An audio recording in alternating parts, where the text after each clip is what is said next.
നമസ്കാരം. മലയാളി വാർത്ത ആനുകാലികത്തിലേക്ക് സ്വാഗതം. ശബരിമല എപ്പോഴും ഒരു വിഷയം തന്നെയാണ്. ശബരിമലയിൽ VVIPകൾ എത്തുന്നത് അത്ര പുതുമയുള്ള കാര്യങ്ങളല്ല. പക്ഷേ രാഷ്ട്രപതി എത്തുന്നത് വളരെ പ്രധാനപ്പെട്ടതും തന്നെയാണ്. വളരെ കുറെ നാളുകൾക്ക് ശേഷമാണ് ഒരു രാഷ്ട്രപതി ഇന്ത്യൻ പ്രസിഡന്റ് ശബരിമലയിലേക്ക് എത്തുന്നത് എന്നുള്ളതാണ്. എനിക്ക് തോന്നുന്നു അധികം വൈകാതെ തന്നെ പ്രധാനമന്ത്രി നരേന്ദ്രമോദിയും ശബരിമല സന്ദർശിക്കാനുള്ള സാധ്യത വളരെ കൂടുതലാണ്. വന്നപ്പോൾ സംഭവ ബഹുലമായിരുന്നു. ഹെലികോപ്റ്റർ താഴ്ന്നതടക്കമുള്ള വിഷയങ്ങൾ. ഒപ്പം രാഷ്ട്രപതിയുടെ ആ ഒരു മലകയറ്റം എന്ന് പറയുന്നത് കള്ളും മുള്ളും കാലിന് മെത്തയാക്കിക്കൊണ്ട് ചവിട്ടി കയറിയില്ല, പകരം വാഹനത്തിലാണ് പോയത്. അത്ര ശരിയായില്ല എന്ന് DYSP തന്നെ പറയുന്ന ഒരു സാഹചര്യം ഉണ്ടാകുന്നു. ഒപ്പം ശബരിമല വിഷയവുമായി ബന്ധപ്പെട്ട് നോക്കുകയാണെങ്കിൽ ഏറ്റവും പുതിയ അപ്ഡേഷൻ, മുരാരി ബാബു കൂടി അറസ്റ്റിലാവുകയാണ്. നമുക്ക് എങ്ങനെ നോക്കിക്കാണാം ഈ ഒരു വിഷയത്തെ? ശബരിമല മൊത്തത്തിൽ ഒരു കോളിളക്കം സൃഷ്ടിച്ചുകൊണ്ടിരിക്കുകയാണ്. ഇന്നലെ രാഷ്ട്രപതി വന്നതുമായിട്ട് ബന്ധപ്പെട്ട് തന്നെ നമുക്ക് ആദ്യം തുടങ്ങാം. രാഷ്ട്രപതി ഇന്നലെ ഒരുപക്ഷെ ഇരുമുടി കെട്ടേന്തി പമ്പയിൽ വെച്ചാണ് ഇരുമുടി നിറച്ചത്. കറുപ്പ് വസ്ത്രമണിഞ്ഞ് വ്രതം നോറ്റ് ഒരു എന്താ പറയുന്ന ഒരു ശലീനമായിട്ടുള്ള രീതിയിൽ, അല്ലെങ്കിൽ നമ്മുടെ ആചാരത്തിന് കന്നിമല ചവിട്ടി 18ാം പടി ചവിട്ടി രാഷ്ട്രപതി വരുന്ന ഒരു രംഗം ഒരുപക്ഷെ മാധ്യമങ്ങളൊക്കെ ഭക്തിപൂർവ്വം തന്നെ ഏറ്റെടുത്തു, വിശ്വാസികൾ ഏറ്റെടുത്തു എന്ന് തന്നെ പറയാം. പക്ഷെ ഇതിനകത്ത് ഈ ചില പുഴുക്കുത്തുകളുണ്ടല്ലോ, അത്തരത്തിൽ ഒരു പുഴുക്കുത്ത് DYSP പറഞ്ഞത്. പക്ഷെ പിന്നീട് അത് പിൻവലിക്കുകയൊക്കെ ഉണ്ടായി. എന്തായാലും അദ്ദേഹം പറഞ്ഞതുമായിട്ട് നമുക്ക് ബന്ധപ്പെട്ട് ഒന്ന് സംസാരിക്കാം. അദ്ദേഹം പറഞ്ഞ വ്യക്തിക്കായി ഭക്തരെ തടയരുത്, ആൾക്കും ഒരു VIP പരിഗണന അവിടെ നൽകരുത്, ശബരിമലയിൽ നൽകരുത്, വാഹനത്തിൽ മല കയറ്റരുത് എന്നൊക്കെ ഹൈക്കോടതി വിധി ഉണ്ടായിരുന്നു.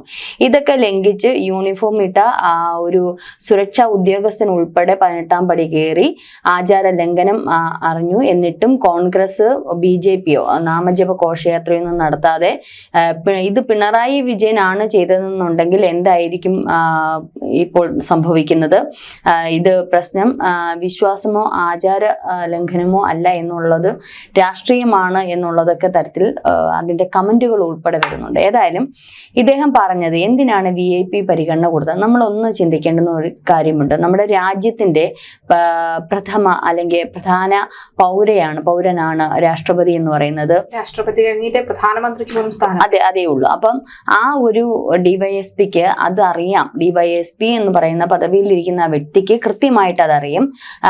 ഈ ആചാരം നമ്മൾ അങ്ങനെ ഈ പറഞ്ഞതുപോലെ എന്തുകൊണ്ടാണ് വാഹനത്തിൽ കയറ്റിവിടാത്തതെന്നും അല്ലെങ്കിൽ വാഹനത്തിൽ കയറ്റിയതെന്നും, അതുപോലെ തന്നെ എന്തിനാണ് ഈ യൂണിഫോം ഇട്ട പുരുഷ ഉദ്യോഗസ്ഥനെ, ഒരു സുരക്ഷാ ഉദ്യോഗസ്ഥനെ എന്തിനാണ് കയറ്റിയതെന്നും ഒക്കെ പറയുമ്പോൾ ഒന്ന് ചിന്തിക്കുക. രാഷ്ട്രപതി അവിടെ ഈ കാർഡും ഒക്കെയുള്ള, ഇന്നലെ നമ്മൾ ചർച്ചയിൽ പറഞ്ഞിരുന്നു, നമ്മൾ തന്നെ ഒരു പക്ഷേ നിരവധി തവണ പറഞ്ഞു രാഷ്ട്രപതി വരുന്നത് നിരവധി തവണ മാറ്റിവെച്ചു.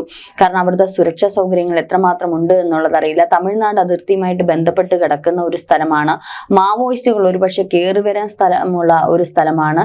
നിരവധി നമുക്ക് പഹൽഗാം ആക്രമണം പോലെ ഈ ഒരു നമ്മുടെ രാജ്യം വളരെ സുരക്ഷാ ഭീഷണി നേരിട്ടുകൊണ്ടിരിക്കുന്ന ഈ ഒരു അവസരത്തിൽ എവിടെ നിന്നും ഏതൊരു ആക്രമണവും നമ്മുടെ രാഷ്ട്രപതിക്ക് ഉണ്ടാവാൻ സാധ്യതയുണ്ട്. അപ്പൊ ഈ കാടും ഒക്കെ നിറഞ്ഞു നിൽക്കുന്ന ഈ ഒരു വനാതിർത്തിയിൽ എങ്ങനെയൊക്കെയാണ് ഒരുപക്ഷെ ആക്രമണം ഉണ്ടാകുന്നത് നമുക്കറിയാൻ പറ്റത്തില്ല. അപ്പൊ നമുക്ക് മറ്റാരേക്കാളും ഒരുപക്ഷെ ഒരു സുരക്ഷ കൊടുക്കേണ്ടത് നമ്മുടെ രാഷ്ട്രപതിക്കാണ് അല്ലേ? എന്തെങ്കിലും ഒരു വീഴ്ച അവിടെ സംഭവിച്ചാൽ ഒരുപക്ഷെ അതിനേക്കാൾ ഏറെ ലജ്ജിക്കേണ്ടുന്നത് നമ്മൾ തന്നെയായിരിക്കും, നമ്മുടെ രാജ്യമായിരിക്കും തലവന്. ഇതൊക്കെ അറിയാവുന്ന ഒരു DYSP ആണ് ഇത്തരത്തിലുള്ള ഒരു മെസ്സേജ് ഇട്ടത് എന്നറിയുമ്പോൾ എനിക്ക് അദ്ദേഹത്തോടിനോട് സഹതാപമാണ് തോന്നുന്നത്. മറ്റാർക്കുമല്ല കൊടുത്തത്, രാഷ്ട്രപതിക്കാണ്. ആദ്യമായിട്ട് കന്നിമല ചവിട്ടാനുള്ള ആഗ്രഹമാണ് അവിടെ പറഞ്ഞിരിക്കുന്നത്. നിരവധി പേര് ഈ പറയുന്നത് പോലെ ഈ ഒരു ജീപ്പും മറ്റുള്ള സൗകര്യങ്ങളും ഈ പമ്പയിൽ നിന്നും ശബരിമലയിലേക്ക് പല കാര്യങ്ങൾക്കായിട്ട് പോകുന്നുണ്ട്. അല്ലാതെ അവിടെ ഒരു യാത്രാ സൗകര്യം ഉണ്ട്.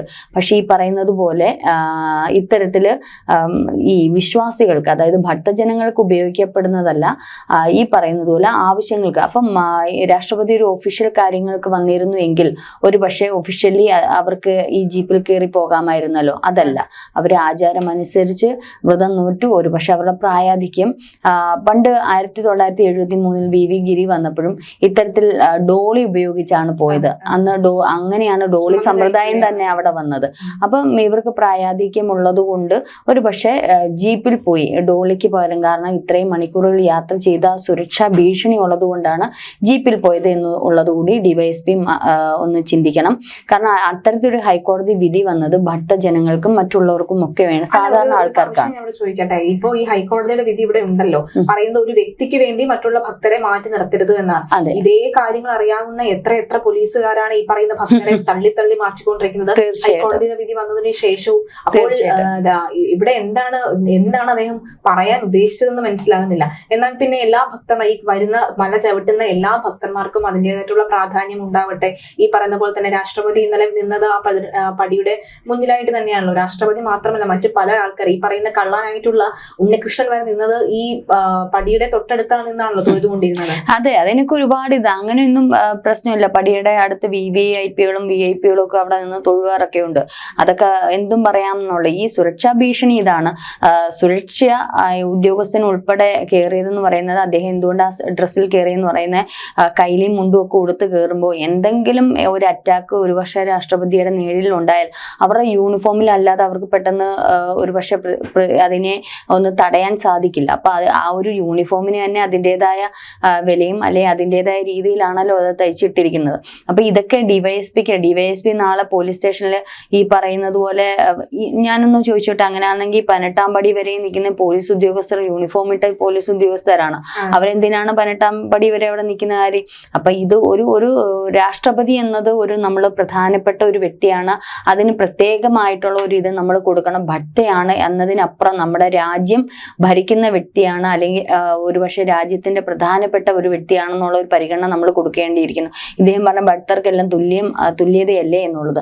അതെ, ഭക്തർക്കെല്ലാം തുല്യത തന്നെയാണ്. പക്ഷേ ദൈവം ഒരു കാര്യം കൂടി പറയുന്നുണ്ട്, നമ്മളെ പരിപാലിക്കുന്നവർക്ക് നമ്മൾ വേണ്ടുന്ന പിന്തുണയും സുരക്ഷിതത്വം കൊടുക്കേണ്ടുന്ന ഓരോ ജനത്തിന്റെയും ദൈവത്തിന്റെയും കടമയാണ്. ദൈവമായിട്ട് നിയോഗിക്കുന്ന ഓരോ സുരക്ഷാ ഉദ്യോഗസ്ഥർ അവരുടെ കടമയാണ്. അല്ലാതെ ഈശ്വരൻ ഡയറക്റ്റ് വന്നിട്ട് രാഷ്ട്രപതിയെ രക്ഷിക്കാൻ പറ്റുമോ? ഇല്ല.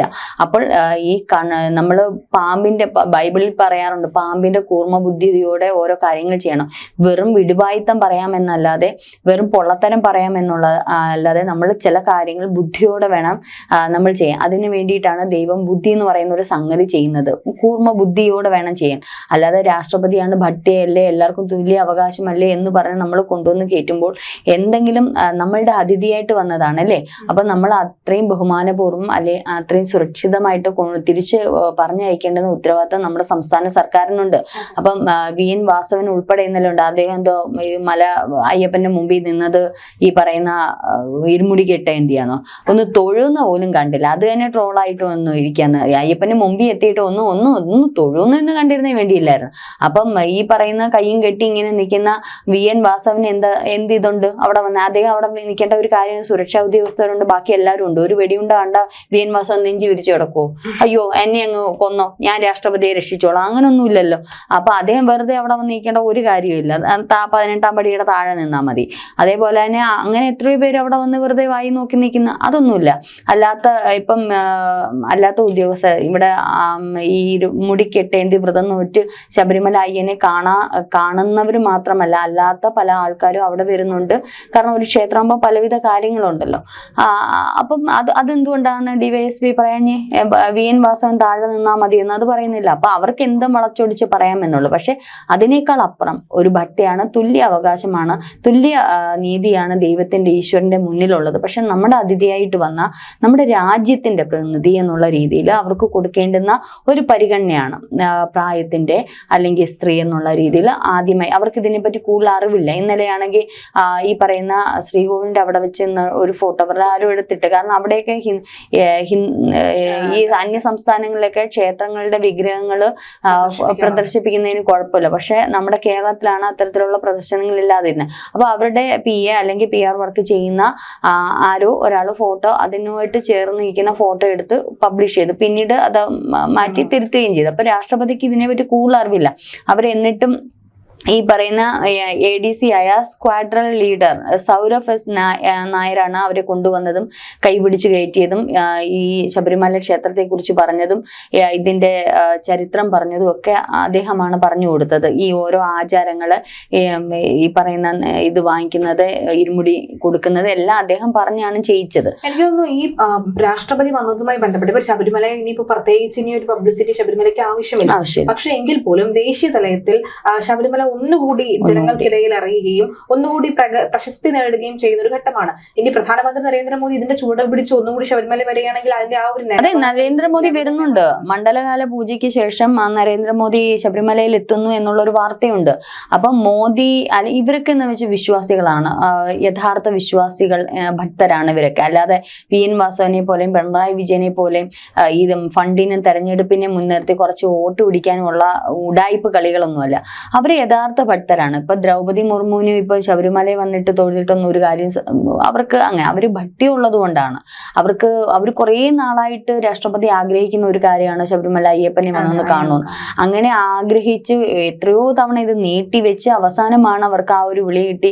എന്തായാലും അവർ വന്ന് തൊഴുതു. അതിന് നമ്മളാണ് അപ്രീസിയേഷൻ കൊടുക്കേണ്ടത്. കാരണം നമ്മുടെ സംസ്ഥാനം ഒന്നുകൂടി ഈ ശബരിമല എന്ന് പറയുന്ന സംഗതി അവർ വഴി കുറച്ചുകൂടി ഒന്ന് വിപുലമാവുകയാണ് ചെയ്തത്. ചീത്തപ്പേരെങ്കിലും കുറച്ചെങ്കിലും മാറുക. പക്ഷെ ഇന്നലെ രാഷ്ട്രപതി ആ ദ്വാരപാലക ശില്പം നോക്കി മറ്റേ ഈ സൗരഭ് എന്റെ അടുത്ത് ചോദിക്കുന്ന എന്തൊക്കെ സംസാരിക്കുന്ന കേട്ടോ. അത് തന്നെ ഇപ്പൊ ട്രോൾ ആയിട്ടുണ്ട്. ഇതെന്താണ് ഇങ്ങനെ, ഇത് അന്നാ പറഞ്ഞു ഇതിപ്പം ഒറിജിനൽ അല്ല, ഒറിജിനൽ പോറ്റി കൊണ്ടുപോയിട്ട് ബാക്കിൽ നിൽക്കുന്ന ആള് ഇതിനോടൊപ്പം ഉണ്ട്, വാസവനെയൊക്കെ ട്രോൾ ആക്കിയിട്ടുണ്ട്. അപ്പൊ ഈ പറയുന്നോണം ദ്വാരപാലക ശില്പത്തെ പറ്റി ഈ ചോദിച്ചപ്പോ കൃത്യമായിട്ട് മറുപടി കൊടുത്ത് കൃത്യമായിട്ട് അത് അറിഞ്ഞിട്ടുണ്ട്. ശബരിമലയെ കുറിച്ച് ഇത്രയും വലിയ കോൺട്രവേഴ്സി നടക്കുന്നു. അതെ അതെ, തീർച്ചയായിട്ടും. അല്ലെ, അത് ഇനിയിപ്പോൾ കേന്ദ്രത്തിലേക്ക് അന്വേഷണം, കേന്ദ്ര അന്വേഷണ ഏജൻസി വരണമെന്നുള്ള രീതിയിൽ രാജീവ് ചന്ദ്രശേഖർ ഒരു കത്ത് അമിത്ഷായ്ക്ക് അയച്ചിട്ടുണ്ട്. അമിത്ഷാ അത് പരിഗണിച്ചിട്ടുണ്ട്. ഒരു പക്ഷേ CBI അന്വേഷണം കൂടി വരാൻ സാധ്യതയുണ്ട്. ED മാത്രമല്ല CBI അന്വേഷണം കൂടി വരാൻ സാധ്യതയുണ്ട്. അങ്ങനെയാണെങ്കിൽ കുറച്ചുകൂടി സ്ട്രോങ് ആവും. മറ്റേത് വിഷയം പോലെയല്ല ശ്രീജ ശബരിമല വിഷയം എന്ന് പറയാം. അത് ഒരു തവണ ഒരു പക്ഷെ വിശ്വാസികൾ ക്ഷമിച്ചു, അല്ലെങ്കിൽ ദൈവം ക്ഷമിച്ചു. ഇവർ പറയും ഈശ്വര വിശ്വാസം ഒന്നുമില്ല, അല്ലെ ഈശ്വരനില്ല എന്ന് പറയുന്നവർക്കെതിരെയുള്ള ഒരു ഇതും കൂടാണ്. ഇത് നിങ്ങൾ പഠിക്കണം, ഒരു പാഠമാണ് എന്നുള്ളത്. ഇത് ഒരു കാലത്ത് ഇത് അണയാൻ പോകുന്നില്ല. ഇത് ഇന്നിപ്പോ SITയുടെ അന്വേഷണമൊക്കെ വന്നപ്പോൾ മുരാരി ബാബുവിനെ ഉൾപ്പെടെ ഇന്ന് അറസ്റ്റിലാക്കിയിരിക്കുകയാണ്. കുറച്ചുകൂടി വിപുലമായി എന്ന് തന്നെ പറയാം ഈ ഒരു കേസ്. അപ്പം കുറച്ചുകൂടി അന്വേഷണം വേറൊരു തലത്തിലേക്ക് എത്തിയിരിക്കുകയാണ്. അപ്പൊ ഈ ഒരു അന്വേഷണം ഈ ഒരു തലത്തിലേക്ക് മാറുമ്പോൾ തീർച്ചയായിട്ടും ഈ പറയുന്ന നരേന്ദ്രമോദി ഉൾപ്പെടെയുള്ളവർ കുറച്ചുകൂടി ഊർജം കാണിക്കും. ഈ ഒരു കേസിന്റെ ഒരു സമാപനം എങ്ങനെയായിരിക്കും. അപ്പൊ ഇത് ഈ പറയുന്ന CPM നേതാക്കൾ വിചാരിക്കുന്ന കയ്യിലൊന്നും നിൽക്കത്തില്ല. ഇത് പല രീതിയിലൊക്കെ കൺവേർട്ട് ചെയ്ത് ഇപ്പൊ പോയിക്കൊണ്ടിരിക്കുകയാണ്. മാത്രമല്ല ഇപ്പൊ അറിഞ്ഞ ഒരു സംഭവം എന്ന് പറയുന്നത് ഇതിനകത്തൊരു പോറ്റി എങ്ങും ഒന്നുമല്ല, ഒരു ഫോട്ടോഗ്രാഫറാണ് ഇതിന്റെ പ്രധാന വ്യക്തി എന്നുള്ള രീതിയിൽ വാർത്തകൾ വരുന്നുണ്ട്. ഈ ഒരു സ്പോൺസർ വിവാദത്തിൽ ഈ ഫോട്ടോഗ്രാഫർക്കും പങ്കുണ്ട്. ഈ ഫോട്ടോഗ്രാഫറുടെ കയ്യിൽ പല ഫോട്ടോസ് ഉണ്ടെന്ന് ഈ പറയുന്ന ഒരു ദിവസത്തിൽ ഒരു പ്രധാനപ്പെട്ട അംഗത്തിന്റെ വീടിന്റെ പാലുകാച്ചിൽ വരെ ഈ ഫോട്ടോഗ്രാഫറും പൂറ്റിയൊക്കെ പോയതിന്റെ ഫോട്ടോ സഹിതം ഉണ്ടെന്നും തെളിവുണ്ടെന്നും ഒക്കെയാണ് പറയുന്നത്. മാത്രമല്ല ഈ പോറ്റി ഫോട്ടോഗ്രാഫറുടെ ഫോണിൽ നിന്നാണ് പലപ്പോഴും പല കാര്യങ്ങൾക്കായിട്ട് വിളിക്കുന്നത്, വാട്സപ്പ് കോളുകൾ ചെയ്യുന്നത്. അതായത് പോറ്റിയുടെ ഫോണിൽ നിന്നല്ല പല കോണ്ടാക്ട്സും പല കോളുകളും പോയിട്ടുള്ള ഈ ഫോട്ടോഗ്രാഫറുടെ കയ്യിൽ നിന്നാണ് പല കോണ്ടാക്ട്സും കോളുകളും ഒക്കെ പോയിരിക്കുന്നത്. എന്ന് വെച്ചാൽ എങ്ങനെ അറക്കി പിടിച്ചാലും പോറ്റിയുടെ ഫോൺ എങ്ങനെയൊക്കെ മലർത്തി അടിച്ച് തൂത്തുവാരി എടുത്താലും ഒന്നും കിട്ടാൻ പോകുന്നില്ല. അപ്പൊ ഇനി ഫോട്ടോഗ്രാഫറിലേക്ക് തിരിഞ്ഞെങ്കിലേ പറ്റൂ. പക്ഷെ ഫോട്ടോഗ്രാഫറിലേക്ക് തിരിയണമെന്നുണ്ടെങ്കിൽ അന്വേഷണം അദ്ദേഹത്തിലേക്ക് എത്തണമെന്നുണ്ടെങ്കിൽ പോറ്റിയോ മറ്റാരെങ്കിലും എന്തെങ്കിലും ഒരു ഇത് കൊടുക്കണം, ക്ലൂ കൊടുക്കണം. ഇതല്ലാതെ ഒരു പക്ഷെ SITക്ക് കിട്ടിയിട്ടുള്ള കാര്യമാണ്. SIT അന്വേഷണം കുറച്ചുകൂടി ഊർജിതമാക്കാൻ മിക്കവാറും ഈ ഫോട്ടോഗ്രാഫറെ തപ്പിയെടുക്കാൻ കാരണം എത്തുവാണെങ്കിൽ അദ്ദേഹത്തിലേക്കും ഒരുപക്ഷെ തിരിയും. ഈ ഫോട്ടോഗ്രാഫർ ഈ പറയുന്ന പോറ്റി ചെറിയ മീൻ തന്നെ, ഫോട്ടോഗ്രാഫറാണ് കുറച്ചുകൂടി വലിയ കുതന്ത്രങ്ങൾ മെനയുന്ന വലിയൊരു മീൻ. ഒരുപക്ഷെ ഈ പറയുന്ന പാളി കൊണ്ടുപോകാനുള്ള കാര്യങ്ങൾ ചെയ്തു കൊടുക്കുകയും പുതിയ പാളി സ്പോൺസർഷിപ്പിൽ കൊണ്ടുവരികയൊക്കെ ചെയ്യുന്നതിന് പ്രധാന കരുക്കൾ നീക്കിയത് ഫോട്ടോഗ്രാഫർ എന്നുള്ളൊരു ഇതും കൂടെ വരുന്നുണ്ട്. അപ്പം പോറ്റി ചിലപ്പോൾ ഒരു ചെറിയ മീനായിരിക്കാം നമ്മൾ നേരത്തെ പറഞ്ഞതുപോലെ. പക്ഷെ പോറ്റിക്ക് എല്ലാവിധ പിന്തുണയും കൊടുത്തുകൊണ്ടിരുന്നത് ഫോട്ടോഗ്രാഫർ ആണെന്നത്രേ. അത് മാത്രമല്ല ഈ രേഖകളൊക്കെ പരിശോധിച്ചാൽ പോലും ഈ വ്യക്തികളുമായിട്ട് ഉന്നതർക്ക് ബന്ധമുള്ളതായിട്ടുള്ള തെളിവുകളൊന്നും കാണാൻ പറ്റുന്നില്ല. മാത്രമല്ല ഇന്നലെ ഇതിന്റെ മഹസർ ചോദിച്ചിരുന്നു. ഹൈക്കോടതി പറഞ്ഞിട്ടുണ്ട് ഇതിന് മിനിറ്റ്സ് കൃത്യമായിട്ട് എത്രയും വേഗം പരിശോധിക്കണമെന്ന് SITയോട് പറഞ്ഞിട്ടുണ്ട്. പക്ഷേ ഇന്ന് ഈ നിമിഷം വരെ മിനിറ്റ്സ് കൊടുക്കാൻ ദേവസ്വം ബോർഡ് തയ്യാറായിട്ടില്ല. കാരണം ദ്വാരപാല ശില്പം കൈമാറിയതിന്റെ ഉത്തരവ്, അതായത് പോറ്റിക്ക് കൊടുത്തതിന്റെ ഉത്തരവ് അതിന്റെ ഡോക്യുമെന്റ്സ് നൽകാൻ പറഞ്ഞിട്ടും ഇപ്പോൾ ഇതുവരെ ദേവസ്വം ബോർഡ് നൽകിയിട്ടില്ല. അതായത് എത്രയും വേഗം അത് കൈപ്പറ്റണം, അല്ലെങ്കിൽ അതിനകത്ത് തിരിമറി ഉണ്ടാവാൻ സാധ്യതയുണ്ടെന്നാണ് ഹൈക്കോടതി പറഞ്ഞിരിക്കുന്നത്. പക്ഷേ ദേവസ്വം ബോർഡ് ഇതുവരെ അത് കൊടുത്തിട്ടില്ല. കാരണം എങ്ങനെ അതിനകത്ത് ഒരു ഈ പറയുന്ന ബുക്ക് പിടിച്ചെടുത്തില്ല എന്നുണ്ടെങ്കിൽ അതിനകത്ത് കൃത്രിമം നടത്താൻ സാധിക്കും. കാരണം ഇവർക്ക് മാറ്റി തിരിച്ചൊക്കെ എഴുതിയാൽ പുതിയ മിനിറ്റ്സ് ഒക്കെ എഴുതി എങ്ങനെയെങ്കിലും ഒപ്പിച്ചെടുക്കാമല്ലോ. അപ്പൊ അങ്ങനെ ഒരു കൃത്രിമം നടക്കാതിരിക്കാൻ ഇവർ ചോദിച്ചിട്ട് ഇത്രയും ദിവസങ്ങളായിട്ടും ദേവസ്വം ബോർഡ് കൊടുത്തിട്ടില്ല. അപ്പൊ അതിൽ തന്നെ ഒരു സംശയം കോടതിക്കും SITക്കും ഉണ്ട്. അപ്പൊ ഇനി ഈ ബുക്ക് കിട്ടിയാൽ തന്നെ ഏത് തരത്തിലാണ് ഒരുപക്ഷെ SITക്ക് കിട്ടുക എന്നുള്ളത് അറിയില്ല. പ്രശാന്ത് എന്താണ് ആദ്യം പറഞ്ഞത്? ഇത് കൃത്യമായിട്ട് അന്വേഷണം വേണം, ആഗോള അയ്യപ്പ സംഗമം തകർക്കാൻ വേണ്ടിയിട്ട് പ്രതിപക്ഷം നടത്തുന്ന ഗൂഢാലോചനയാണെന്ന്. ഒരുപക്ഷെ അത് ഏകദേശമൊക്കെ VN വാസവനും ആദ്യം ഈ വിജിലൻസിന്റെ അന്വേഷണവുമായിട്ട് ബന്ധപ്പെട്ട് വന്നപ്പോൾ പോറ്റിയിലേക്ക് മാത്രം തിരിഞ്ഞതുകൊണ്ട് ഇപ്പോഴത്തെ ദേവസ്വം ബോർഡ് കുറ്റക്കാരല്ല എന്നുള്ള ഒരു അവസാന ഘട്ടത്തിലേക്ക് എത്തുകയും അത് VN വാസവൻ ഉൾപ്പെടെ അത് ഏറ്റുപിടിച്ച് അവർക്ക് സപ്പോർട്ടായിട്ട് നിൽക്കുകയും ചെയ്തു. പക്ഷെ ഇപ്പം ഹൈക്കോടതിയുടെ ഒരു നിരീക്ഷണം, SIT അന്വേഷണം, വിജിലൻസ് അന്വേഷണം ഒക്കെ വന്നപ്പോഴേക്കും ഇത് ഇപ്പോഴത്തെ പ്രസിഡന്റിലേക്ക്, ഇപ്പോഴത്തെ ഒരുപക്ഷെ വാസവനിലേക്കും ഒക്കെ തിരിഞ്ഞിരിക്കുകയും വാസവനൊക്കെ രൂക്ഷമായ വിമർശനമാണ് ഹൈക്കോടതി കൊടുത്തിരിക്കുന്നത്. ഇപ്പോഴത്തെ മന്ത്രിസഭയ്ക്ക് ഉൾപ്പെടെ രൂക്ഷമായ വിമർശനം കൊടുത്തിരിക്കുകയാണ്. കാരണം നിങ്ങൾ അറിയാണ്ട് ഇതെങ്ങനെയാണ് 2025 വീണ്ടും നിങ്ങൾ കൊടുക്കാൻ സാധിച്ചത് എന്നുള്ളത്. അപ്പൊ ഇതിനകത്ത് നിരവധി കാര്യങ്ങൾ ഈ പറയുന്ന പോലെ തന്നെ ഈ ദ്രൗപദി മുർമു കയറിപ്പോയ വാഹനത്തിനെ കുറിച്ച് അത്രയും ആകുലത ഉള്ളവർ എന്തുകൊണ്ട് ഈ പറയുന്ന ദ്വാരപാലക ശില്പം പോയതിനെ കുറിച്ച് അല്ല, ആ വാഹനം എവിടുന്ന് കിട്ടിയത്? ആ വാഹനം സ്പോൺസർ കൊടുത്ത വാഹനമാണ്, ഈ പോറ്റി കൊടുത്ത വാഹനമാണ് ഇത്. ആ വാഹനത്തിലാണ് കയറിപ്പോയിരിക്കുന്നത്. അപ്പൊ ഈ പറയുന്ന അത് മൊത്തം ഇത് ഏകദേശം ഗൂർഖ വാഹനം. ഇത് ഉണ്ണികൃഷ്ണൻ പോറ്റി എനിക്കൊന്ന് ഭീമയായിട്ട് ബന്ധപ്പെട്ട് അങ്ങനെ സ്പോൺസർഷിപ്പിൽ കിട്ടിയ വാഹനമാണ് അത്. എല്ലാ സ്പോൺസർഷിപ്പാണ് അവിടുത്തെ. ഈ പറയുന്ന ചെമ്പും ഡ്യൂപ്ലിക്കേറ്റും ഒക്കെ ആണെന്നേ ഉള്ളൂ. സ്പോൺസർഷിപ്പ് മൂലം ഈ പറയുന്ന പല വ്യക്തികളെ ഈ പോറ്റി പറ്റിച്ചിട്ടുണ്ട്. അപ്പൊ ഈ അന്നദാനം ഉൾപ്പെടെയുള്ള 6 ലക്ഷം രൂപ കണ്ട അന്നദാനം, അതിൽ നിന്നും പല ജനുവരി തന്നെ 2 അപ്പൊ ഇങ്ങനെ നിരവധി കാര്യങ്ങൾ പോറ്റി ഉൾപ്പെടെ പറ്റിച്ചു. പക്ഷെ പോറ്റിക്ക് കൂട്ടായിട്ടുള്ള ഈ ഫോട്ടോഗ്രാഫറാണ്. ഇദ്ദേഹത്തെ പൊക്കിയാൽ ഒരു പക്ഷേ പല കാര്യങ്ങളും പോറ്റി പറഞ്ഞതിനേക്കാളും കൂടുതൽ വ്യക്തതയോടെ പല കാര്യങ്ങളും കിട്ടും. ഫോട്ടോഗ്രാഫറുടെ ഫോൺ പരിശോധനയിൽ മിക്കവാറും പല വമ്പന്മാരും പെടും. അതുകൊണ്ടാണ് അതിലേക്ക് പോകാതെ ഇവിടെ പോറ്റിയിൽ തടയിട്ടിരിക്കുന്നത്. പക്ഷെ പോറ്റിക്ക് അധികം നാൾ പിടിച്ചിരിക്കാൻ പറ്റത്തില്ല, അത് മിക്കവാറും പൊട്ടിക്കും. ഏതായാലും ഇപ്പോൾ കേന്ദ്ര അന്വേഷണ ഏജൻസി കൂടി വരണമെന്നുള്ള രീതിക്ക് എന്തായാലും നമ്മൾ രാഷ്ട്രപതിയിലേക്ക് വീണ്ടും കിടക്കാം. രാഷ്ട്രപതി ഇപ്പോൾ എത്തിയത് ആചാര ലംഘനമാണ് എന്ന് പറയുമ്പോൾ ഇപ്പൊ ഇത് DYSP പറയുന്ന മറ്റേ എന്തൊക്കെ കനകദുർഗയും ബിന്ദു അമ്മിണിയൊക്കെ കയറ്റിയതിൽ, പാവം പിടിച്ച സ്ത്രീകളെ കയറ്റിയതിൽ നിങ്ങൾക്ക് എന്താ ഇത്ര ഉരുവിട്ടത്? പാവം പിടിച്ച സ്ത്രീകൾ. നവീൻ ബാബു മരിച്ച 1 വർഷമായിട്ടുണ്ട്. അദ്ദേഹം മരിക്കാൻ കാരണം അയ്യപ്പ നിന്നയായിരുന്നു. ഈ സ്ത്രീകളെ അങ്ങോട്ടേക്ക് കയറ്റി വിട്ടത് അവിടെ അന്നത്തെ തഹസിൽദാറായിരുന്നു നവീൻ ബാബു ആണ്. നവീൻ ബാബു അല്ലെന്നും പറയുന്നു, വേറെ ഏതോ ഒരു തഹസിൽദാർ. കൂർമ്മ ബുദ്ധി കണ്ടെത്താനുള്ള ഒരു ഇതിപ്പം ഈ രാഷ്ട്രപതി എന്ന് പറയുന്ന അവര് നോമ്പ് വ്രതമെടുത്ത് അവര് പമ്പയിൽ ഇരുമുടി കെട്ട് നിറച്ച് വ്രതശുദ്ധിയോടെ അയ്യനെ കാണാൻ പോയതാണ്. അവര് ജീപ്പിൽ പോയി എന്നുള്ളതേ ഉള്ളൂ. പിന്നെ അവരുടെ സുരക്ഷ പരിശോധിച്ച് ഒരുപക്ഷെ അവരൊരു സാധാരണ സ്ത്രീയാണെങ്കിൽ ഇതുപോലെ മല ചവിട്ടി അവര് പോയേനെ. കാരണം ആ ഒരു ഭക്തി എന്ന് പറയുന്നത് അങ്ങനെയാണ്. അവരുടെ വയ്യായി അല്ലെങ്കിൽ ഡോളിയിൽ പോയേനെ. അതെ, അതെ, തീർച്ചയായിട്ടും. അതെ. ദ്രൗപദി മുർമു ഒരു സാധാരണ സ്ത്രീയാണെങ്കിൽ തീർച്ചയായിട്ടും അവർക്ക് ആരോഗ്യമുണ്ടെങ്കിൽ തീർച്ചയായിട്ടും അവർ നടന്ന് മല കയറും. പക്ഷെ ആരോഗ്യമില്ലെങ്കിൽ എന്താ ഈ പറയുന്ന ഡോളി ഇടയ്ക്ക് നിരോധിച്ചെന്ന് പറയുന്നത് ഇപ്പൊ വീണ്ടും ഉണ്ടെന്ന്. അപ്പൊ ഡോളിയിൽ കാണാം അവര് പോകും. അന്ന് പഴയ രാഷ്ട്രപതി, അന്നത്തെ രാഷ്ട്രപതി എങ്ങനെയാണ് ഡോളിയിലല്ലേ പോയത്. അപ്പൊ ഇപ്പോൾ ഈ പറയുന്നത് പോലെ ഈ രാഷ്ട്രപതിയും ഡോളിയിൽ പോയേനെ. പക്ഷെ അവർക്ക് അതിനേക്കാളും എനിക്കും താല്പര്യം 4 പേര് നമ്മളെ ചുമന്നുകൊണ്ട് പോവുക. ഒരുപക്ഷെ രാഷ്ട്രപതി എന്നുള്ള രീതിയിൽ അവർക്ക് അതിന് താല്പര്യം കാണും.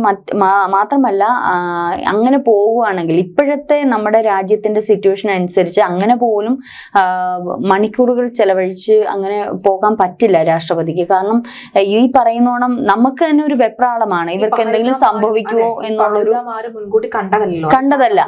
അതെ നമ്മൾ സംഭവിച്ചിട്ട് പിന്നെ ഈ പറയുന്ന ഡിവൈഎസ്പിയോ പിണറായി വിജയനോ ഇത് ഏറ്റെടുക്കോ? ഇല്ല. സംഭവിച്ചിട്ട് പറഞ്ഞിട്ട് കാര്യമില്ല. അപ്പൊ അതിന് വേണ്ടുന്ന നമ്മൾ, അതാ ഞാൻ പറഞ്ഞത് നേരത്തെ ബൈബിളിൽ ഒരു വാക്കെടുത്ത് ഞാൻ പറഞ്ഞത്, പാമ്പിന്റെ കൂർമ്മ ബുദ്ധിയോട് വേണം ഓരോന്ന് ചെയ്യാൻ, വിവേകത്തോട് വേണം കാര്യങ്ങൾ ചെയ്യാൻ. അല്ലാതെ എല്ലാം ഒരു ഇതിന്റെ പുറത്ത് വെച്ചിട്ട് നമുക്ക് പറയാൻ എളുപ്പമാണ്, എന്തെങ്കിലും പറ്റിപ്പോയിട്ട് പറഞ്ഞിട്ട് കാര്യമില്ലല്ലോ. അപ്പൊ അവരൊരു സാധാരണ വ്യക്തിയാണെങ്കിൽ നമുക്ക് ഇതൊന്നും പറയേണ്ട കാര്യമില്ല. അറ്റ്ലീസ്റ്റ് ഇവിടുത്തെ ഒരു മന്ത്രിയാണെങ്കിൽ പോലും നമ്മൾ പറയും വേണമെങ്കിൽ കയറിപ്പോ, നമുക്ക് പ്രതികരിക്കാം. പിണറായി വിജയനാണെങ്കിലും കുഴപ്പമില്ല, പിണറായി വിജയൻ കേരളത്തിന്റെ മുഖ്യമന്ത്രിയാണ്, അദ്ദേഹത്തിന് നടന്നു കയറിപ്പം ഇത് ജീപ്പിന്റെ ഒന്നും അദ്ദേഹം പോകത്തില്ല, അദ്ദേഹം പമ്പ വരെ പോകും, അത് വേറെ കാര്യം അല്ലെ. എന്നാലും എന്നെങ്കിലും പോകും, ചിലപ്പോൾ അറിയത്തില്ല, അയ്യപ്പം കൊണ്ടുവന്ന് എത്തിക്കും. അപ്പം പോവുകയാണെങ്കിൽ നമ്മൾ പറയും, ഇപ്പൊ കമല പിണറായി വിജയന്റെ ഭാര്യ പോയാലും നടന്നു പോകാൻ പറയും, അല്ലെങ്കിൽ ഡോളിയോ ആ രീതി വാഹനത്തിൽ പോകണ്ടെന്ന് പറയും, ഒരു സുരക്ഷ ഇതും വേണ്ട, തന്നെ ഒറ്റയ്ക്ക് കയറിപ്പോകാൻ പറയും, അതൊക്കെ പറയും. പക്ഷേ രാഷ്ട്രപതി എന്ന് പറയുന്നത് നമ്മുടെ രാജ്യത്തിന്റെ ഒരു പ്രധാന വ്യക്തി മാത്രം, പ്രഥമ ബന്ധം മാത്രമല്ല ശ്രീജ, ഈ പറയുന്നത് പോലെ രാജ്യത്തിന്റെ ഇപ്പോഴത്തെ സുരക്ഷിത അല്ലെങ്കിൽ ഇപ്പോഴത്തെ അവസ്ഥ അല്ലെങ്കിൽ കൂടി നമ്മൾ ചെയ്യേണ്ടുന്ന കാര്യമാണത്. ഇനി പ്രധാനമന്ത്രി വന്നാൽ പോലും അത്തരത്തിൽ നമ്മുടെ ഒരു ചരിത്രം പരിശോധിച്ചാൽ തന്നെ അറിയാം അല്ലേ, രാജീവ് ഗാന്ധി ഉൾപ്പെടെയുള്ളവരുടെ മരണം, നമ്മുടെ ഗാന്ധിജിയുടെ, ഇന്ദിരാഗാന്ധിയുടെ ഒക്കെ ഉള്ള ഒരു മരണം നമ്മൾ കാണുമ്പോൾ, പക്ഷെ അപ്പോഴും നമ്മുടെ കേന്ദ്രം ഇപ്പോൾ നമ്മുടെ സുരക്ഷയെ കുറിച്ച് ഒരു വിട്ടുവീഴ്ച അവിടെ ഇല്ല. അല്ല, ഇതിപ്പോ ഹൈക്കോടതിയിലല്ല, സുപ്രീം കോടതി പോയാലും ദ്രൗപദി മുർമുവിന് സുരക്ഷ കൊടുത്തു തന്നെ പോവാൻ പറയും. കാരണം അത് അങ്ങനെയാണ്. അത് ഈ ഇത്രയും വിവേകവും വിവരവും ഉള്ള ഡിവൈഎസ്പിക്ക് ഈ ചില രാഷ്ട്രീയത്തിന്റെ അന്ധമായ രാഷ്ട്രീയം കാരണം കണ്ണിന് തിമിരം ബാധിച്ചിരിക്കുകയാണ് ഇത്തരത്തിലുള്ളവർ. ഇവർക്ക് കൃത്യം നമ്മളെക്കാളും ഒരു പക്ഷേ ഡിവൈഎസ്പിക്ക് കൃത്യമായിട്ടുള്ള അറിവുണ്ടല്ലോ. നമ്മൾ ഇരുന്ന് സംസാരിക്കുന്നതിനേക്കാൾ അവർക്കറിയല്ലോ എന്താണ് സുരക്ഷ കൊടുക്കേണ്ടത്, എവിടെയാണ്, ആർക്കൊക്കെയാണ്, എങ്ങനെയാണ് കൊടുക്കേണ്ടതെന്ന് കൃത്യമായിട്ട് അറിവുള്ള ഒരു വ്യക്തിയാണ് ഇട്ടേക്കുന്നത്. അപ്പൊ ഇത് അന്ധമായിട്ടുള്ള രാഷ്ട്രീയമാണ് അദ്ദേഹത്തിന്റെ തലയ്ക്ക് പിടിച്ചത്. അതുകൊണ്ടാണ് അദ്ദേഹം ഇത്തരത്തിൽ പോസ്റ്റ് അറിയാണ്ടിട്ടതെന്നാണ് പറയുന്നത്. പക്ഷെ എന്നാലും നമ്മളത് വിശകലനം ചെയ്യുന്നത്, ഇത് പലരും അതിന് താഴെ കമന്റുകൾ വരുന്നു, എന്താണ് അവർക്ക് അങ്ങനെ പോയാൽ, ഒന്ന് ലോജിക്കായിട്ട് ചിന്തിക്കുമോ? അവരൊരു സാധാരണ സ്ത്രീയാണ്, നമ്മൾ അറിയാതെ എന്തായാലും ഇടില്ല എന്ന കാര്യത്തിൽ സംശയമില്ല. അതെ, ഏതായാലും അത് അറിഞ്ഞുകൊണ്ട് തന്നെ ഇട്ടത് പിന്നെ പണി കിട്ടും എന്നറിഞ്ഞത് കൊണ്ടാണ് പിൻവലിച്ചത്. അപ്പം ഈ പറയുന്ന ഈ ഒരു ഘട്ടത്തിൽ അവര് ആചാരം ഒന്നും ലംഘിച്ചിട്ടില്ല, അവർ ആചാര അനുഷ്ഠാനത്തോട് തന്നെയാണ് പോയിരിക്കുന്നത്. ഡോളിയിലല്ല പോയത് പണ്ടത്തെ രാഷ്ട്രപതി വന്നത്, ഒരു ആചാര വെടിയും അവർക്ക് വേണ്ടിയിട്ട് വെച്ചില്ല, ആഘോഷങ്ങളില്ലാണ്ട് അവര് സാധാരണ ഒരു ഭക്തിയെ പോലെ പോയി തൊഴുതു. പിന്നെ അവർക്ക് കൂടുതൽ അറിവില്ല ഇതിന്റെ കാര്യങ്ങളെ പറ്റി, പക്ഷെ പറഞ്ഞു കൊടുത്തതനുസരിച്ച് കൃത്യമായിട്ട് പാലിച്ചു തന്നെ, കൃത്യമായി പാലിച്ച് ഭക്തിയോടെ കൂടിയാണ് അവരവിടെ പോയതും തിരിച്ചു വന്നതും. ഒരു പക്ഷെ അത് നമ്മുടെ ചരിത്രത്തിൽ കുറിക്കാൻ പറ്റുന്ന ഒരു നിമിഷമാണ്, അഭിമാനിക്കാൻ പറ്റുന്ന നിമിഷമാണ്. ഓരോ ഹിന്ദു മതവിശ്വാസികൾക്കും നമ്മുടെ കേരളീയർക്കും അഭിമാനിക്കാൻ പറ്റുന്ന വിഷയമാണ് ശബരിമല എന്നത്. ഒരുപക്ഷെ ആഗോളതലത്തിൽ ഒരുപക്ഷെ ഇതൊക്കെ കൊണ്ട് പ്രശസ്തി നേടാൻ കാരണമുണ്ട്. ഇനി പ്രധാനമന്ത്രിയും കൂടെ ഒക്കെ വരുമ്പോഴത്തേക്കും ശബരിമല ഒരു വ്യത്യസ്ത ഭാവത്തോടെ രൂപത്തോടെയൊക്കെ കാണാൻ നമുക്ക് സാധിക്കുമെന്നുള്ളത് മാത്രമല്ല, ഒപ്പം അയ്യന്റെ സ്വർണം കട്ടത് കയ്യോടെ മോദി തൂക്കിയെടുത്ത് പൊക്കിയെടുക്കും എന്നുള്ളതിന് യാതൊരു സംശയം. രാഷ്ട്രപതി ആ ദ്വാരപാലക ശില്പം കണ്ടതോടുകൂടി നമുക്ക് ഏകദേശം അടിവരയിട്ട് പറയാം. അതിലേക്കുള്ള ഒരു പോക്കാണ് ഇന്ന് ഹൈക്കോടതി ഉൾപ്പെടെ മുരാരി ബാബുവിനെ അറസ്റ്റ് ചെയ്തതും മുമ്പോട്ട് പോകുന്നതും. ഇതുവരെയുള്ള നീക്കങ്ങളെല്ലാം കൃത്യമാണ്. ഇനിയുള്ളത് തുടർന്നുള്ള നീക്കം, ഇതിനകത്ത് ഇനി രാഷ്ട്രീയത്തിന് കയ്യേറാൻ പറ്റത്തില്ല, അത് ഉറപ്പാണ്, അടിവരയിടേണ്ടുന്ന കാര്യം. കാരണം അല്ലെങ്കിൽ ഇനി മോദി രാഷ്ട്രപതി അല്ലെങ്കിൽ മുകളിലോട്ടുള്ള കേന്ദ്രം അല്ലെങ്കിൽ ഈ പറയുന്ന രാഹുൽ ഗാന്ധി, ഏതെങ്കിലും ഒരു പാർട്ടി, CPM ഒഴിച്ചുള്ള ബാക്കി ഏതെങ്കിലും ഒരു പാർട്ടി ഇതിന് തടയിടണം. അത് തടയിടാത്തിടത്തോളം കാലം ഇത് കൃത്യമായിട്ട് അയ്യന്റെ പൊന്ന് കട്ടതിനെ ഏത് കള്ളന്മാരാണെങ്കിലും തൂക്കിയെടുത്തു കൊണ്ടുവരും. തീർച്ചയായിട്ടും. എന്തായാലും ശബരിമലയിൽ ഇനി നടക്കാൻ പോകുന്ന നീക്കങ്ങൾക്ക് വളരെ വലിയ രീതിയിൽ പ്രാധാന്യമുണ്ടെന്ന കാര്യത്തിൽ സംശയമില്ല. പ്രധാനമന്ത്രി നരേന്ദ്രമോദി കേരളത്തിലെത്തുന്നതും ഒപ്പം ശബരിമലയിൽ എത്തുന്നതും കാത്താണ് ഇവിടുത്തെ ജനങ്ങൾ ഇരിക്കുന്നത്. കണ്ടറിയാൻ എന്തൊക്കെ മാറ്റങ്ങൾ സംഭവിക്കുമെന്ന്. നമസ്കാരം.